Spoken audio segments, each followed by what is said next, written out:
네, 마감 스퍼트 이어가겠습니다. 오늘도 조금은 답답하실 수 있는 시장이지만 두 분께서는 이럴 때 기회로 여기는 영역이 어딘지 점검하면서요. 이 시기를 또 지혜롭게 헤쳐가 보겠습니다. 유한타증권 잠실센터 송민철 차장 모셨고요. YG경제연구소 차영주 소장 함께하겠습니다. 두 분 어서 오십시오. 예, 반갑습니다. 새벽부터 구글 이야기가 또 한가득 있었기 때문에 오늘 어제 밤부터 아마 이수페타시스가 오늘 어떤 흐름을 보이게 할까 많이 궁금하셨을 거예요. 자, 지금 마감을 앞둔 이 시간 이수페타시스는 두 자릿수대 그래도 유지를 합니다. 물론 시가에 대한 기대감이 조금 더 높았는데 오후장 들어서 오늘 만든 갭을 메운다거나 그런 게 아니고요. 갭을 다 잘 이 정도면 유지를 하고 있어 보입니다. 자, TPU 생태계에 있어서 결국에는 수혜는 이수페타시스가 될 것이다라고 커버를 이전부터 나온 상태이기는 했었죠. 근데 구글이 이렇게까지 제미나이에서 성과를 보여주고 앞으로 TPU를 판매까지 한다라고 하니까 글로벌이 주목하고 있습니다. 관련해서 어떤 평가 주시는지 송민철 차장님과 얘기 나누겠습니다.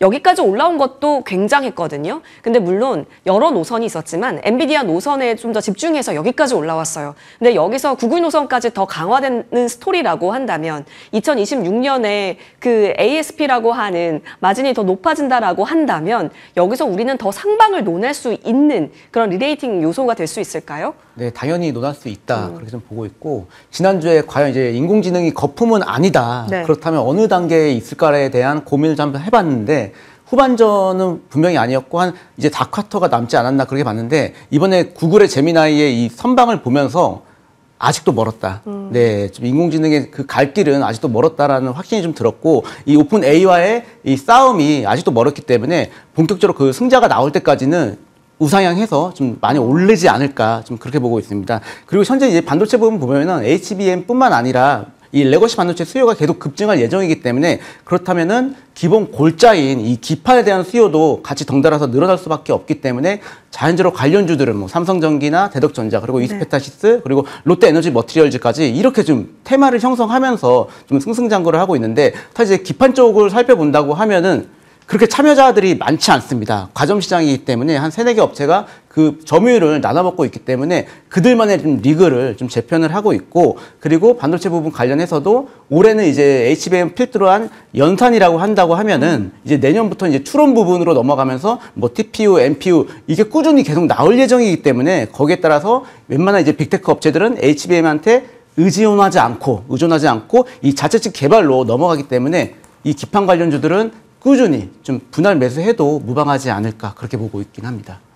기판은 여전히 유망하다 의견을 주셨습니다. 자, 그렇다면 이수페타시스는 계속해서 좋은 이야기 또 그것을 뒷받침해주는 실적과 함께 긍정적으로 볼 수 있겠는데 차트적으로도 괜찮은 거 맞는지 싶습니다. 여기서 또 새로운 사이클을 논할 수 있게 되는 건가 싶습니다. 신고가에서 또 신고가를 기대할 만한 이슈가 터졌다라고 한다면 오늘 유지하고 있는 갭, 이 지지력은 꽤나 파워풀한 거라고 볼 수 있을까요, 소장님? 예, 그렇게 좀 봐야 될 것 같아요. 그러니까 이제 오늘 시장에 있어서 다들 이제 관심이 있었죠. 오늘 시작하면서 여러분들이 많은 분들이 삼성전기, 이수페타시스 이런 것들을 이제 개장과 동시에 쳐다보셨을 거예요. 맞아요. 또 구글의 그 제미나이 뉴스 말고도 또 다른 뉴스를 저는 먼저 봤는데요. MLCC가 지금 어마어마하게 좀 필요하다라는 뉴스도 있었습니다. 그러니까 이제 처음에 말씀하신 것처럼 반도체 기판 그러니까 PCB까지 아우르면서 전체적으로 시장에 있어서 관심이 좀 뜨거웠다라고 말씀드릴 수 있겠죠. 그러다 보니 역시 이제 갭으로 떴죠. 삼성전기도 갭으로 떴고, 그 다음에 이제 이수페타시스도 갭으로 떴죠. 그런데 갭으로 뜬 상태에서 삼성전기도 폭 자체를 줄이지 않고 있어요. 예. 그 다음에 이수페타시스는 갭으로 뜬 상태에서 만약에 시장이 약하다라면 위에 윗꼬리를 충분히 달 수 있는 모양이었다. 지금 윗꼬리를 달고는 있죠. 그런데 음봉을 크게 달 수도 있었던 부분들도 있어요. 더군다나 오늘 시장이 강한가요, 약한가요? 상대적으로 오후 들어서 힘이 쭉 밀리는 그런 모습들을 좀 보여주고 있죠. 그러면 같이 봉이 따라 내려왔을 수도 있어요. 그런데 내려오지 않고 있다는 것은 일부 현재 지금 나타나고 있는 봉의 형태를 놓고 보면 시장이 약하다 보니까 많은 분들이 이제 차익을 좀 실현하는 부분들도 있죠. 지금은 오늘 사신 분이 아니면 다 수익권이니까 그런 부분들이 있긴 하겠지만 그럼에도 불구하고 아직까지 매수에 또 가담하시는 분들도 있는 것 같고 또 시장에 있어서 또 지금 왜 팔아야 돼? 라고 또 보시는 분들도 있겠죠. 시장과 역행하는 지금 대표적인 섹터입니다. 그러니까 시장에 마이너스에 역행하는 우상향하는 트렌드를 보이고 있기 때문에 지금 관점에서는 저는 오히려 매도라든지 중립 의견을 드리는 것보다는 매수 의견을 드릴 수밖에 없는 그런 상황이다라고 말씀드릴 수가 있겠죠. 물론 여기서 지금 이제 뭐 몇십 프로가 더 올라갈 것이냐 이거를 논할 수 있는 자리는 아니에요. 하지만 지금 이스페타시스를 시장에서 놓친다라든지 아니면 이스페타시스를 오히려 그냥 쳐다만 본다라면 지금 이렇게 흔들리는 장세에서 유일하게 뻗는 섹터 중에 하나인 우리가 기판 섹터를 놓치게 된다라는 부분들을 명확히 이해를 하셔야 될 것으로 보여지고 있고요. 현재 지금 이 이스페타시스는 보유하고 계신 분들도 보유지만 현재 지금 신규로도 매수가 가능한 구간에 있다 이렇게 설명을 드릴 수가 있겠습니다. 네, 멋지네요. 이스페타시스는 이제부터 또 새로운 영역에 들어가게 된다면 현재 구간 시장과 역행하고 있다. 정말 맞는 말씀이신 게 SK 하이닉스와 삼성전자랑 다른 차트잖아요, 여러분. 삼성전자, SK 하이닉스 뛸 때도 같이 뛰었던 게 이스페타시스인데 쉴 때도 그래도 지켜줬던 게 이스페타시스. 근데 여기서 또 구글발 모멘텀이 더 부각되는 시점에서는 지금 갭 지지력은 굉장히 파워풀한 것이다로 의견 정리해봤습니다. 이스페타시스가 앞으로 향하게 될 앞으로의 라인대들 저희도 주목을 해보겠습니다. 예, 이어서 다음 종목으로 넘어가죠. 그러면 비슷하게 에이직 쪽으로 부는 바람. 그렇다고 한다면 간접적인 수혜가 또 리노공업이 볼 수 있다. 왜냐면 여러분 이제 추로운 시대가 될 텐데 그때 이제 많이 쓰이는 게 또 소켓이고 그때 리노공업의 소켓이 또 많이 쓰일 수 있다라는 겁니다. 그래서 리노공업도 대체거래소 때부터 꿈틀거림이 기가 막히게 나타났었던 종목입니다. 삼성전기, 이스페타시스, 리노공업 등등등 일반 종목군들도 지금 너도 나도 윗방향으로 가려는 시도가 나타나고 있는데요. 자, ISC도 그렇고 리노공업도 그렇고 소켓단 그동안 조금 외면이 많이 됐었는데 이제부터는 좀 달리 바라볼 수 있을지 싶습니다. 에이직에 조금 더 무게를 두고 볼 수 있는 걸까요, 차장님? 네, 당연히 이제 추론으로 넘어간다고 하면은 에이직 관련주들이 네. 다시 또 한번 날아올릴 수 있기 때문에 게다가 리노공업 같은 경우는 이제 과점이 아니라 거의 독점에 가까운 회사이기 때문에 좀 꾸준히 눈여겨 봐주셔도 된다. 그런데 잠깐 여기서 시장 관련해서 좀 말씀을 좀 드리자고 하면은 뭐 참고로 지난주에도 종목들 되게 좋았거든요. 하지만 이제 보면은 처음에는 강하고 이제 후반으로 갈수록 약해진 이유가 아무래도 우리나라 같은 경우는 크게 두 가지. 일본의 그 무제한 돈풀기로 인해서 이 환율이 좀 안정이 못 찾고 있고 그리고 12월 10일 날 이 미국에서 금리 인하를 하냐 못하냐에 따라서 좀 불안한 장세가 좀 연출이 되고 있기 때문에 그래서 좀 산다고 하면은 한 번에 다 사지 말고 좀 나눠서 이렇게 아니면 뭐 12월 달에 사도 무방하다 그렇게 먼저 말씀을 좀 드리겠습니다. 그리고 리노공업 같은 경우는 이제 소켓 단가나 기술력이 워낙 이제 독점으로 알려지기 때문에 지금 OP 마진 자체도 한 40%대를 좀 기록을 하고 있고 그리고 인공지능이 고성능일수록 점점 이제 소켓 가치가 마찬가지로 상승하고 특히 이제 모바일도 마찬가지로 점점 이제 인공지능이 결합이 되면서 고사양화될 예정이기 때문에 리노공업 같은 경우는 분할 매수를 하면서 내년까지 꾸준히 갖고 가도 무방하지 않을까 그렇게 보고 있긴 합니다. 네, 지금 중요한 자리예요.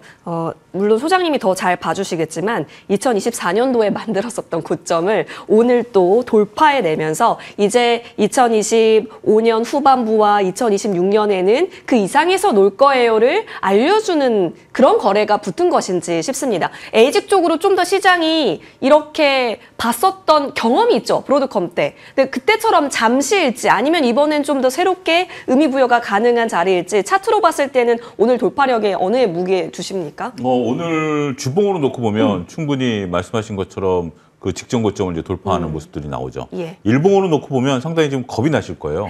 거래량이 어마무시하게 지금 거래가 붙고 있는 상황이고 현재 지금 여기서 주가가 이렇게 올라가는 모습도 좀 보여주고 있으면 오늘 12% 올라갔으면 상당히 겁이 나는 차트다. 그러니까 만약에 오늘 지금 이제 한 30분 남았습니다만 이게 갑자기 쭉 밀려 내려오기 시작하면 제가 항상 그 말씀드리는 고점에서 대량 거래 이후에 음봉이 되거나 꼬리를 달면 그건 매도 신호죠. 네.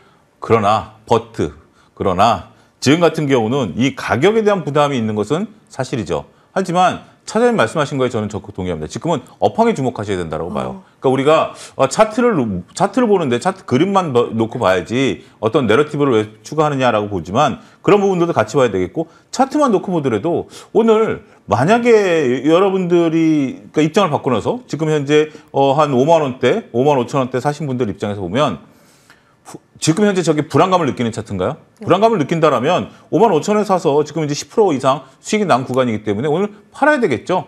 아니 지금 누구는 지금 그 삼성전자 11만 원을 물려가지고 걱정하고 있는데 누구는 10%나 있는 상태다라면 그러니까 시장에서 불안감을 느끼느냐 안 느끼느냐를 여실히 좀 보여주고 있다라고 좀 미루어 짐작할 수 있는 차트 아니겠습니까? 따라서 지금 차트는 보유하고 계신 분들이 팔 마음이 없는 것 같아요. 예. 그리고 많은 이제 투자자분들이 리노공업 같은 경우는 이수페타시스나 삼성전기, 그다음에 뭐 ISC 뭐 이런 것들을 바라보면서 그냥 지금은 덥석덥석 사는 것 같아요. 특히 ISC도 오늘 지금 시장에서 강하잖아요. 맞아요. 그런 모습들을 보면 얘만 강하다라고 하면 튀어나온 모난돌이 정만겠지만 지금 다른 주변주들도 다 강하고 이 업황에 대한 내러티브가 새로 강하다.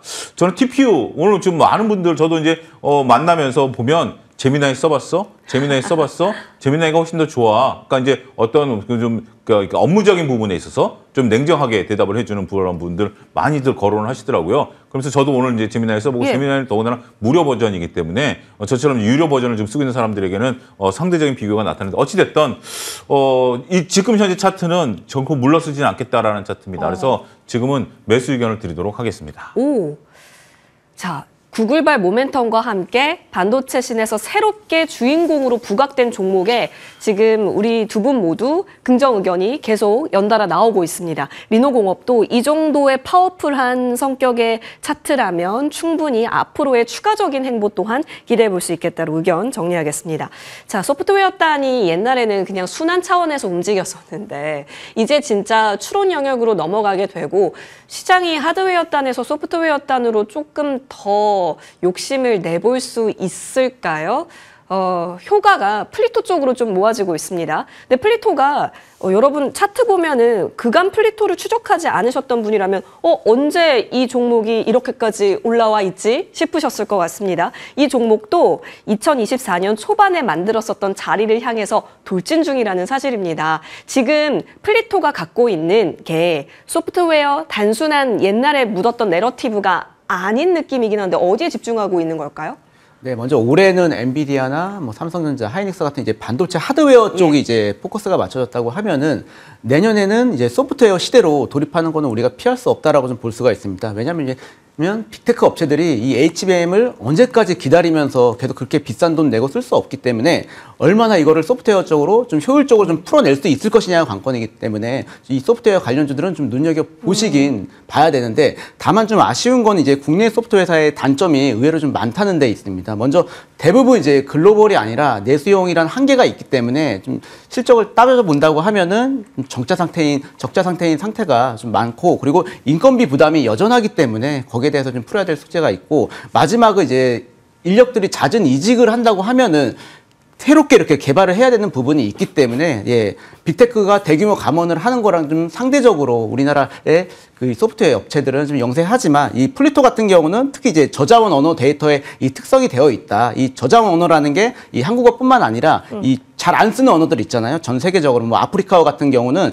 이렇게 독점성이나 공급자의 가 적고 그리고 이 높은 가격으로 지금 170개 이상 언어에 이렇게 특화되어 있기 때문에 이 플리토가 이 저자원 언어에서 얼마큼 선전을 하느냐에 따라서 이 주가 향방이 좀 결정된다고 그렇게 좀 볼 수가 있겠습니다. 데이터 판매. 좋은 데이터를 심어야 좋은 콩을 심어야 좋은 싹이 난다였나요? 이런 말처럼 좋은 데이터를 심어야 좋은 앞으로의 추론을 그것을 활용해서 나타낼 수 있는 서비스가 나올 거기 때문에 플리토의 거의 매출 대부분이 또 데이터 판매이지 않겠습니까? 그 속에서 저자원 언어 중심의 독점성, 매력도가 있다. 지금 매수 가능하다. 그리고 소프트웨어 단으로도 계속 긍정적인 의견을 가져가도 괜찮다. 점검을 주셨는데 소장님. 이 종목이 지금 그 17,000원, 18,000원 노크를 세 번째 두드리고 있습니다. 예. 그리고 말씀드렸다시피 2024년에 한번 뜨거웠었던 그 자리까지 지금 넘보고 있습니다. 충분히 가능할까요? 지금 이제 시장에 있어서 우리가 다 대부분 조정을 좀 받고 있죠. 예. 특히 뭐 거듭 말씀드리지만 삼성전자나 뭐 SK하이닉스 다 조정을 받고 있는 상태고 제가 MTN에서 삼성전자는 10만 원 이하에서 매수 저점 말씀드렸지만 뜬금없는 얘기지만 하이닉스는 아직 저점 안 잡아드렸어요. 그 부분도 여러분들 참고를 좀 보시고요. 어찌됐든 플리토 같은 경우는 지금 우리가 18,000원만 뚫어주면 네. 2만 원까지는 뭐 2만 원 이상 쉽게 보이는 그런 자리죠. 더군다나 플리토 같은 경우 양봉을 나타낼 때 거래량들이 꿈틀댔는데 이번에 또 18,000원을 뚫어주려고 하는 모습들 보일 때 거래가 지금 현재 꿈틀대기 시작하고 있다라고 말씀드릴 수 있겠습니다. 더군다나 이때 당시의 거래량과 이때 당시의 거래량보다 거래량이 줄어들고 있지만 주가는 오히려 고점을 돌파하려는 모습들을 보여주고 있죠. 자, 교과서적으로 거래량이 줄어들지만 주가는 고점을 돌파하려고 하는 모습들을 보여주고 있다. 그럼 이게 약한 걸까요? 강한 걸까요? 굉장히 강한 거죠. 그래서 이런 차트들은 여러분들이 눈에 넣어두시면 될 것 같습니다. 거래량이 줄어들면서 그다음에 여기서 만약에 2만 원대에서는 거래량이 늘어야죠. 늘으면서 손바뀜이 일어나면서 딱 올라가야 된다는 거기 때문에 어찌됐든 지금은 우리가 내러티브가 상당히 좋습니다. 우리가 여러 가지 더군다나 이제 번역이라든지 추론이라든지 이런 쪽에 있어서 과연 소프트웨어들이 돈을 벌 것인가라는 부분들 좀 나타내고 있는 부분들이긴 하지만 차트상 지금 의외로 AI와 관련된 수많은 반도체 기판이라든지 이렇게 소프트웨어 관련주들이 우상향하는 모습들을 좀 보여주고 있어요. 시장에 있어서 정말 시장에 있어서 종목들을 다 돌려보지 않으신다라면 놓칠 수 있는 종목들 지금 이제 우리 이제 화선 앵커 말씀하신 것처럼 놓쳤을 수도 있는 주식이에요. 하지만 지금이라도 관심을 충분히 가져도 저는 된다라는 그 관점에서 매수 의견을 드리도록 하겠습니다. 역시 이쪽 소프트웨어단에서 플리토가 최근에 조용히 이 자리까지 올라왔고 뭐 거래가 없어 보이기는 하지만 그래도 계속해서 18,000원 뚫으려는 시도가 최근 들어서 3번은 나타나고 있습니다. 여기서 충분히 2만 원까지 돌파시켰을 때 거래량을 보면서 여러분 목표 주가까지 세워가시면 플리토에 대한 전략은 오늘 좀 세워드렸다라고 볼 수 있겠습니다. 자, 긍정으로 두 분 의견 정리하고요. 이어서 의료 AI단 계속 살펴보고 있는 종목입니다. 오늘도 상승 상위단에 이 종목이 하면서 보고 계실 겁니다. 로킷 헬스케어고요. 뉴스가 계속 나옵니다. 차장님, 지금 로킷 헬스케어에 대한 관점은 어떻게 갖고 계세요? 이거 신규가 접근 가능합니까? 네, 참 종목명이 정말 좋네요. 네. 먼저 인공지능이 이렇게 발달을 하면서 좀 아이러니하게 사람의 목숨을 이제 빼앗는 방산 부분과 사람의 목숨을 살리는 이런 제약바이오 부분에 양단이 가장 먼저 이렇게 좀 발전을 하는 것 같습니다. 특히 이제 로킷 헬스케어 같은 경우는 이 3D 바이오 프린팅 시장에서 좀 나름대로 좀 선방을 하고 있는 회사인데, 즉 이제 만성 당뇨병 이 족부궤양 환자를 대상으로 해서 이 인공지능 기반 이 바이오 프린터로 제작한 환자 자가 이 미세지방 패치를 이 상처 부위에 이식을 해서 그리고 조직을 보호하고 재생을 촉진하는 방식의 이 초개인화 장기 재생 의료 기술로 좀 뛰어난 회사로 좀 알려져 있는데, 특히 이제 전 수술 과정이 이제 하나의 수술방에서 이루어지고 이 단기간 내에 이루어지면서 바로 이렇게 귀가 조치가 가능하면서 이 환자와 의료진 모두에게 이 뛰어난 이제 시간 경제적 효율성을 좀 제공한다는 점이 장점이기 때문에 계속 눈여겨 좀 봐주셔야 될 종목이고, 그리고 현재 미국에서는 이제 약가 인하를 계속 압박을 하고 있지만 이거와는 달리 뭐 줄기세포 그리고 이제 재생의료 규제는 완화 트렌드를 자리를 잡고 있기 때문에 이 본격 상용화가 되거나 그리고 보험에 등재가 된다고 하면은 관련주로서 충분히 더 상승하지 않을까 그렇게 보고 있긴 합니다. 문제는 계속 올라가고 있어서 그렇다면 그러한 좋은 재료를 갖고 있는 거라면 지금 그냥 일단 들어가고 생각해보자에 대한 그 접근이 가능한 걸까를 고민해야 되거든요. 그러면 기술적으로 여쭤볼게요, 소장님. 로킷 헬스케어가 계속 뭐 음봉이 나왔을 때도 추세를 살리면서 갑니다. 저도 회사 이름을 로킷 경제연구소로 좀 바꿔야 되지 않을까라고 진짜 이 이름 하나 잘 지은 것 같아요. 근데 지금 이제 주가가 올라왔으니까 우리가 이제 기분 좋게 얘기를 할 수 있는 부분들이 있긴 하겠습니다만, 오늘 또 이제 그런 얘기가 나왔죠. 우리가 당뇨병에 걸리시면 이제 그 다리를 조금 절단하는 문제가 있지만 그거를 이제 절단하지 않는 거에 대한 임상 실험이 이제 들어갔다. AI로 일한 임상 실험이 들어갔다. 굉장히 긍정적인 거예요. 좀 획기적인 뉴스다라고 말씀드릴 수 있겠죠.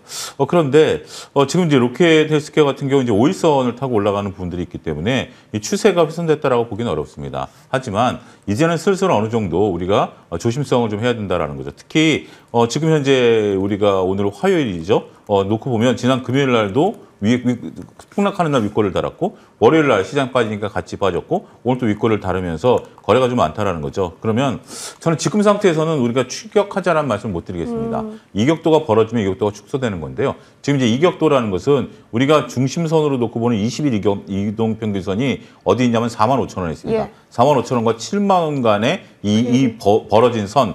이 부분을 우리 이격도라고 얘기를 하는데요. 조금 봉을 넓혀보면 이제 여기에 이제 있습니다. 60일 이동 평균선이, 20일 이동 평균선이 요거와 요거의 거리가 좁혀지게 된다라는 거죠. 이렇게 벌어지면 좁혀진 건 이거는 가격 조정이었는데 이렇게 벌어지면 가격 조정이 나타날 수도 있고 기간 조정이 나타날 수도 있습니다. 몇 차례 이제 지수를 놓고 저희가 이제 제가 60일 이동 평균선까지 지수 조정 가능성을 언급해 드리긴 했었는데요. 지금은 조정 가능성이 있다라는 거. 더군다나 좋은 얘기가 거듭되면서 봉의 크기가 커지기 시작했다. 변동성이 커지기 시작했다라는 거. 여기선 봉의 크기가 상대적으로 작죠? 하지만 여기서 봉의 크기가 상당히 크다라는 점에 있어서는 언제 변동성이 나와도 나올 수 있는 자리다라고 보기 때문에 점점 이익을 분할 매수 관점에서 실현해 가시는 것을 권고해 드리도록 하겠습니다. 네. 이격이 벌어진 구간에서는 아무래도 신규 접근 자체가 조금은 부담스러울 수 있죠. 그렇기 때문에 뉴스가 나올 때마다 탄력도를 보이곤 있지만 신규 접근이라고 한다면 이격을 줄였을 때 그때 뉴스의 민감도를 시장에서 민감하게 받아들이는가 체크하시면서 접근하셔야겠습니다. 이어서 다음 종목으로 넘어가고요.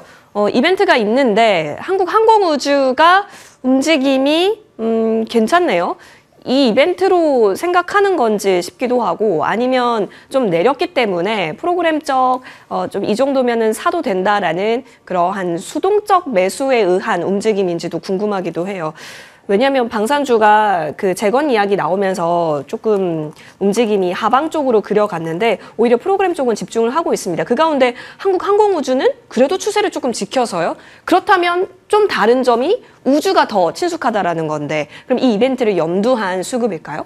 네, 관련 이벤트도 여러 가지 있지만은 네. 저는 기본적으로 실적이 드디어 이제 보장받았다. 예, 그래서 좀 더 가지 않았나 그렇게 보고 있고 지난주에도 이 한국항공우주를 좀 언급을 하면서 네. 이제 같은 업종 종목 대비해서 상대적으로 저평가가 되어 있다. 다른 종목들 같은 경우는 이미 몇 배씩 껑충껑충 가고 있는데 이 한국항공우주는 이제 2배에 달았기 때문에 본격적으로 이제 제 가치가 좀 부각이 되지 않았나 보고 있고 이 최근 러시아와 우크라이나 전쟁이 거의 끝날 것 같습니다. 끝나간다고 하면은 이 오히려 본격적으로 좀 군비 경쟁에 돌입하지 않을까.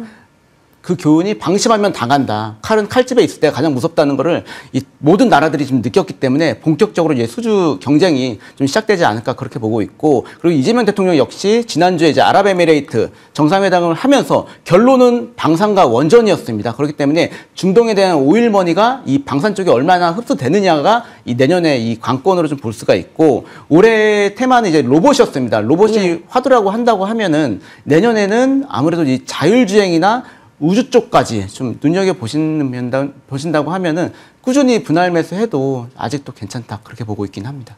다른 방산주들이 막 달렸을 때 한국항공우주의 속도가 더뎠는데 오히려 지금 구간에서는 여전히 기회로서 자기 자리를 잘 지켜가고 있는 종목이라면 모아가기도 충분하고 또 우주적 모멘텀이 붙었을 때까지를 감안한다면 지금도 모아가기 충분한 자리다 의견 받아봤습니다. 그러게요. 오늘 한국항공우주에 대한 이 추세가 견고함을 또 지켜주고 있습니다.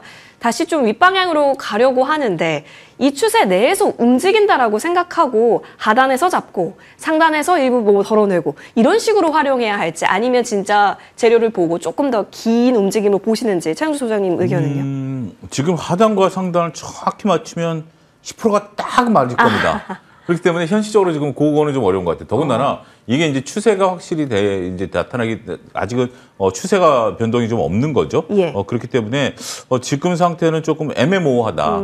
그리고 우리가 한 가지 확실해야 될 것은 누리호 4차 발사는 한국항공우주가 주축이 아닙니다. 네. 잘 아시다시피 하나에어로스페이스가 그렇죠. 주축이고요. 하나에어로스페이스가 발사체를 처음 만들었고 하나에어로스페이스가 다 주관을 합니다. 그렇기 때문에 한국항공우주는 누리호 발사하고의 연관성은 상당히 좀 떨어진다라고 봐야 되겠고요. 저도 장기적으로 보면 결국 우리가 조방원전이 다시 움직일 가능성은 있다라고 봐요. 그렇지만 지금 한국항공우주는 추세 자체가 지금 없기 때문에 조금 애매한 것 같아요. 오늘도 나름대로 이제 많은 분들이 매수에 가담하면서 추세적으로 거래량이 조금 어제 거래량 대비 한 20% 정도 늘었어요. 그럼에도 불구하고 윗꼬리를 달아버리면서 지금 이제 이 구간에서는 어떠한 방향도 설정이 안 되고 있는 구간이에요. 방향 설정이 안 되다 보니까 지금 일단 조금 관망을 해야 될 것 같아요. 어떤 시점을 좀 놓고 봐야 되느냐? 일단 10만 원이 지켜지느냐 여부? 물론 10% 정도 여유가 있긴 하겠습니다만 역시 제가 좋아하는 방식은 12만 원을 돌파해야만 매수할 수 있는 구간이고요. 그게 이제 추세적으로 만들어져야죠. 아직까지는 횡보 구간입니다. 이때도 추세가 올라가는 듯 했습니다만 떨어졌고 추세가 올라가는 듯 했지만 떨어졌기 때문에 지금 이 구간 내에서는 현재 포지션을 취하기가 좀 애매모호하다. 이렇게 좀 정리하도록 하겠습니다. 지금은 어느 정도 액션을 더 보여줘야 한다. 한국항공우주가 그 의미로서 보겠습니다. 자, 그렇다면 다음 종목으로 넘어가서요. 전력 얘기해 봅시다. 엔비디아 GPU 시장이 되든 AG과 앞으로의 추론 시장이 되든 결국 필요한 건 전력 아니냐. 이렇게 얘기하면 여러분 전력은 내려올 때 사자라는 이 내러티브가 늘 통했거든요. 그리고 앞으로도 통할 것이다라는 믿음이 있었습니다. 자, 그러면 현재 구간에서 효성중공업은 지금 뭐 내용보다 자리가 더 중요할 것 같기는 한데 지금의 펀더적인 측면에서 봤을 때 여전히 우려할 거는 없지 않을까요? 네, 여전히 우려할 건 없고 12월 10일 날 만약 이제 미국 금리 네. 이슈가 마무리된다고 하면은 안전한 종목을 뽑자고 하면은 뭐 삼성전자, 하이닉스 다음으로 이런 전력주가 되지 않을까 좀 그렇게 보고 있는데 특히 이제 인공지능 근본이 누는 이제 전력 관련주였잖아요. 그렇기 때문에 뭐 태양광, 풍력, ESS 덩달아 오른다고 해도 반드시 변압기가 필요하고 전선이 필요하기 때문에 이들 관련주는 계속 좀 내년에도 갈 수가 있다. 그리고 H뱅 관련해서도 지금 이제 블랙웰 칩을 쓰고 있는데 내년에는 한 단계 업그레이드된 이 루븐 칩으로 넘어간다고 하면은 이 전력 소모가 자그마치 10배로 좀 증가를 한다고 합니다. 그렇기 때문에 뭐 최근에는 뭐 LPDDR처럼 이 저전력에 대한 이슈가 내년에도 이제 계속 유지될 예정이기 때문에 이러한 관련주들은 눈여겨봐 주셔야 되고 특히 이제 미국이나 유럽은 이 노후 전력망 교체로 인해서 뭐 사람도 없을 뿐더러 기술도 없기 때문에 어쩔 수 없이 한국에 의존을 해야 되고 이 초과 변압기 그리고 차단계는 이 반도체가 들어간다기 때문에 중국에 대해서 의존을 할 수가 없거든요. 그렇기 때문에 자연적으로 우리나라에 대한 수주가 더욱더 증가될 예정이고 결론적으로는 아무리 인공지능 거품에 대한 이슈가 있어도 이 청바지나 곡괭이 회사는 네, 더 잘 나갈 수 있다. 예, 그렇게 보면 될 것 같습니다. 좋습니다. 자, 그런 효성중공업이 250만 원까지 가려나 이 생각을 11월 초까지 만들게 했다가 조금씩 탄력도가 둔화되면서 우리 소장님께서 중요하게 봐주셨던 21선을 깼고요. 그리고 현재는 41선 그 정도 라인대까지 내려왔는데 소장님 재밌는 거는 외국인이 지금 한 9거래일 연속 담네요.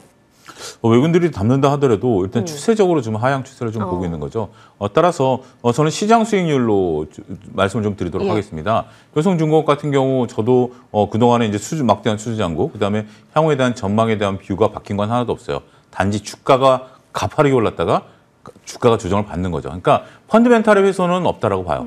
단지 이제 주가의 움직임인데요. 지금 이제 그렇기 때문에 미래적으로 장기적으로 보시는 분들은 그건 단기 주가 변동성을 신경 안 쓰시니까 네. 오히려 보유하시는 분들이 많겠죠. 하지만 신규로 들어가셔야 되는 부분들이라면 오히려 지금 시장이 60일 이동평균선을 만나는 3,700까지 저는 조정 가능성을 열어놓은 상태거든요. 그럼 이제 효성중공업도 마찬가지죠. 이 초록색 선이 현재 60일 이동평균선인데 이 초록색 선이 올라오고 있는 가격대가 얼마냐? 170만 원 정도 됩니다. 180만 원 정도. 그때까지는 조정을 받을 수 있어요. 오늘 같은 경우도 나름대로 오전만 하더라도 빨간불을 켜기 때문에 시장이 오늘 반등을 주는 거 아니야? 라고 했습니다만 이제는 여기서 5일선 타고 갔던 것들이 지금 5일선 맞고 떨어지죠. 5일선이 저항대입니다. 오히려 우리가 추세선은 그렇죠. 추세선은 밑에 그리고 상승 추세선은 하락 추세선은 위에다 그리는 건데 5일선이 지지선이었다가 지지선이 깨지면 어떻게 된다? 저항선이 돼버린다.